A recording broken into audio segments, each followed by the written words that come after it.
Cinéphile. Et le mercredi, on parle de cinéma avec Rémi du site clap.ch. Bonjour Rémi.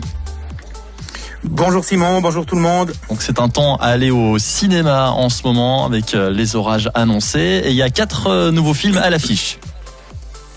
Et oui, on commence avec le moins réussi, c'est pas non plus une catastrophe, mais on va parler de La Dégustation d'Yvon Calberac avec Bernard Campan et Isabelle Carré. C'est l'histoire d'une vieille fille qui se rapproche d'un caviste bourru en s'inscrivant dans un atelier de dégustation de vin. Et c'est une comédie romantique assez classique. C'est un film qui a un peu du mal à décoller, l'ennui pointe vite le bout de son nez.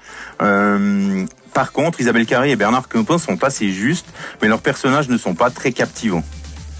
Ça c'est pour le premier film. Le deuxième film nous emmène en Sibérie.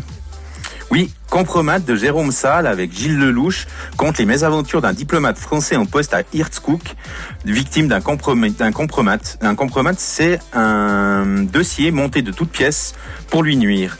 Et il se fait emprisonner pour pédophilie envers sa propre fille par les autorités de la ville.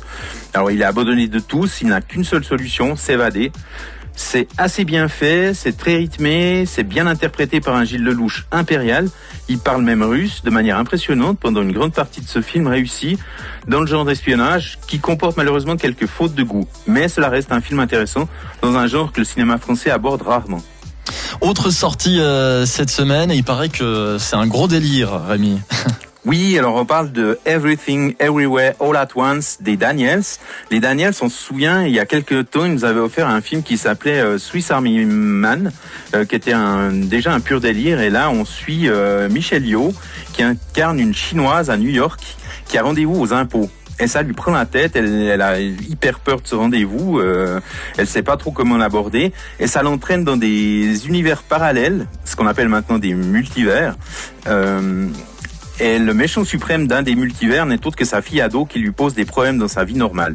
C'est délirant dans tous les sens du terme, c'est trépidant, c'est très drôle, ça use parfois de trucs un peu grossiers, un peu vulgaires, mais c'est un bon gros délire assez extraordinaire, et on a une Jamie Lee Curtis impériale dans ce film.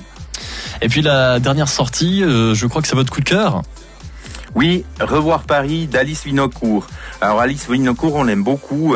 Ses trois précédents films, Augustine, Maryland et Proxima, étaient des très très belles œuvres cinématographiques.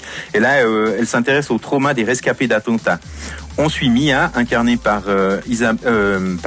Virginie Efira, qui est à moto en plein Paris, en pleine pluie. Elle se met à l'abri dans un restaurant, et il y a un attentat qui intervient dans le restaurant. Elle en sort vivante, mais tout s'est effacé dans sa mémoire. Elle sait plus du tout ce qui s'est passé.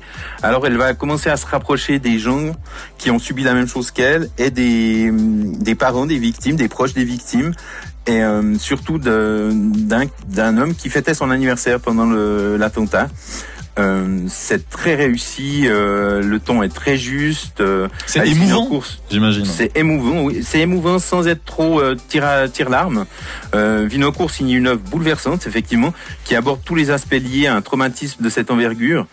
Elle évoque la confusion qui règne dans l'esprit des personnes qui ont subi un drame, en évoquant autant les attitudes louables que pendables dans de telles circonstances.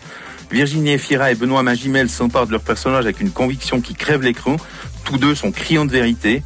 Revoir Paris est vraiment un hommage vibrant aux traumatisés qui n'appuie jamais sur la victimisation qu'on pourrait leur attribuer, et ça fera longtemps office de devoir de mémoire. Très bon film.